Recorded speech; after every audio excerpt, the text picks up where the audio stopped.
Hi friends, I'm Roshan. Welcome to Roshan Academy. 30 days spoken English class in Tamil. Day 2. The simple present tense. சாதாரண நிகழ்காலம். The simple present tense is used for actions in the present. நிகழ்காலத்தில் நடக்கிற நிகழ்வுகளினை குறிப்பதற்கு சாதாரண நிகழ்காலம் பயன்படுத்தப்படுகிறது. Things which are always true, எப்பவும் உண்மையாக இருக்கிற நிகழ்வுகளினை குறிப்பதற்கு சாதாரண நிகழ்காலம் பயன்படுத்தப்படுகின்றது. Things that happen regularly, ஒழுங்காக நடக்கிற விஷயங்களினை குறிப்பதற்கு சாதாரண நிகழ்காலம் பயன்படுகின்றது. அத்துடன் அபிப்பிராயங்களையும் நம்பிக்கைகளினையும் வெளிப்படுத்துவதற்கும் சாதாரண நிகழ்காலம் பயன்படுகின்றது. உதாரணமாக, sun rises in the east. The sun rises in the east. சூரியன் கிழக்கே உதிக்கிறது. Hindus cremate the dead. இறந்தவர்களை இந்துக்கள் எரிக்கிறவர்கள். I usually go to work. நான் வழக்கமாக வேலைக்கு போகிற நான். We often meet our friends. நாங்கள் அடிக்கடி எங்களுடைய நண்பர்களை சந்திக்கிற நாங்கள்.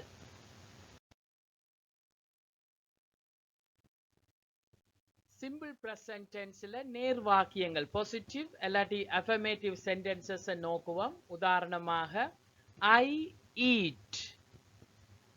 நான் சாப்பிடுகிற நான். We eat.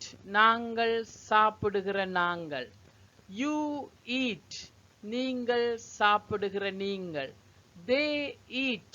அவர்கள் சாப்பிடுகிறவர்கள். I, we, you, they இவற்றுடன் எஸ் ஃபார்முகளை சேர்க்கிறது இல்லை. இனி ப்ளூரலோட வர்ற சிம்பிள் பிரசன்ட் இப்படியான situation நெகட்டிவினை நோக்குவோம். I do not eat. நான் சாப்பிடுகிறதில்லை.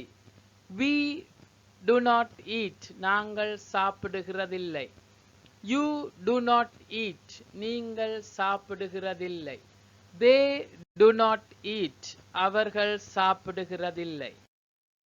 தொடர்ந்து கேள்வி வடிவங்களினை அவதானிப்போம். Do I eat? நான் சாப்பிடுகிற நானா? Do we eat? நாங்கள் சாப்பிடுகிற நாங்களா? Do you eat? நீங்கள் சாப்பிடுகிற நீங்களா? Do they eat?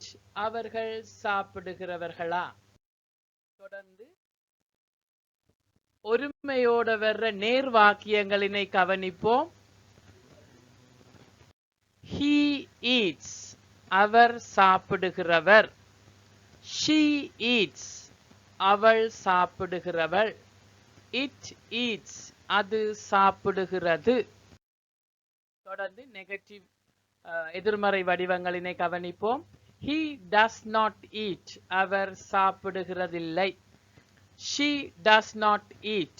அவள் சாப்பிடுகிறதில்லை. It does not eat. அது சாப்பிடுகிறதில்லை. ஒருமைன்ற நெகட்டிவ் விஷயத்தினை வெளிப்படுத்துவதற்கு கட்டாயம் நாங்கள் does notனை பயன்படுத்த வேண்டும். தொடர்ந்து கேள்வி வடிவத்தினை அவதானிப்போம். Does he eat? Our சாப்பிடுகிறவரா? Does she eat? அவள் சாப்பிடுகிறவளா? Does it eat? அது சாப்பிடுகிறதா? That's all for today. Thank you and see you soon.